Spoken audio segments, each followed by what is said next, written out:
కుంభరాశి వారికి 3 గ్రహాల యొక్క అనుకూలత చాలా బాగుందండి. ఈ వారం రోజుల యొక్క గ్రహ స్థితుల్ని పరిశీలన చేస్తే పంచమ స్థానంలో గురువు బాగున్నారు, షష్ఠ స్థానంలో చంద్రబుధులు బాగున్నారు.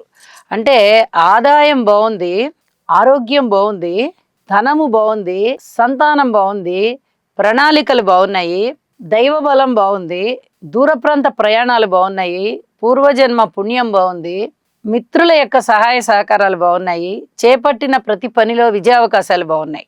మరి ఇవన్నీ బాగున్నాయి. రాశిలోనే రాహు ఉన్నారు, సప్తమంలో కేతు ఉన్నారు, కుజుడు ఉన్నారు. మరి ఈ రకమైనటువంటి పరిస్థితులు కొంత ఇబ్బందికరమైనటువంటి ఫలితాలను ఇస్తున్నాయి కదా అని మీకు అనుమానం రావచ్చు. శుభ మిశ్రమం అని కూడా చెప్పాలి. ఇక్కడ 3 గ్రహాలు బాగున్నందుకు అద్భుతమైన ఫలితాలు పొందుతున్నారు. ప్రధాన గ్రహాల యొక్క ఉనికి అంత సక్రమంగా లేని కారణం చేత ఇక్కడ కొన్ని కఠినతరమైనటువంటి ఫలితాలు కూడా పొందుతున్నారు.